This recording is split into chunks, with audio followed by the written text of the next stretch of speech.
Hi friends, welcome back to our channel. இன்னைக்கு இந்திராஸ் கிச்சனில் நம்ம என்ன பார்க்க போகிறோன்னா மைதா பிஸ்கெட் தான். எப்படி செய்கிறதுன்னு பார்க்கலாம். வாங்க வீடியோக்குள்ளே போகலாம்.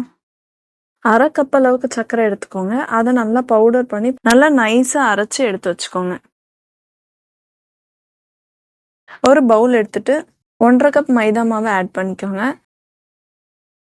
1/2 கப் பவுடர் சுகர் இதில் ஆட் பண்ணிக்கோங்க.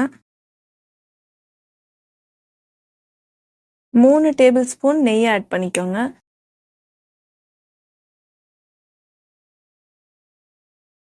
கொஞ்சமாக உப்பு ஆட் பண்ணிக்கோங்க. இதை கலந்து நல்லா மிக்ஸ் பண்ணிட்டு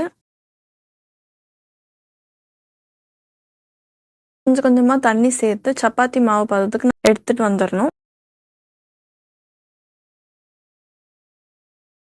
இந்த மாதிரி திரட்டின அப்புறமா மாவு ரெடி ஆயிடுச்சு. இதை 2ஆ பிரிச்சுக்கலாம். சப்பாத்தி கட்டையிலே வச்சு இந்த மாவை தேய்ச்சிக்கோங்க. இந்த வீடியோ உங்களுக்கு பிடிச்சிருந்தா மறக்காம லைக், ஷேர் அண்ட் சப்ஸ்கிரைப் பண்ணுங்க. பீட்சா கட்டர் இல்லை நைஃப் ஏதாவது ஒன்று யூஸ் பண்ணி உங்களுக்கு பிடிச்ச ஷேப்புக்கு நீங்கள் கட் பண்ணிக்கோங்க. கட் பண்ண அந்த பீசஸை ஒரு பிளேட்டில் நாங்கள் மாற்றி வச்சுக்கிட்டோம். பேன் வச்சுட்டு தேவையான அளவு எண்ணெய் ஆட் பண்ணி கொஞ்சம் எண்ணெய் ஹீட் ஆகட்டும். இந்த மைதா பிஸ்கெட்டை ஒன்று ஒன்றா போட்டுட்டு இந்த மாதிரி ஒரு 3-4 டைம்ஸ் பிரித்து ஃப்ரை பண்ண போகிறோம்.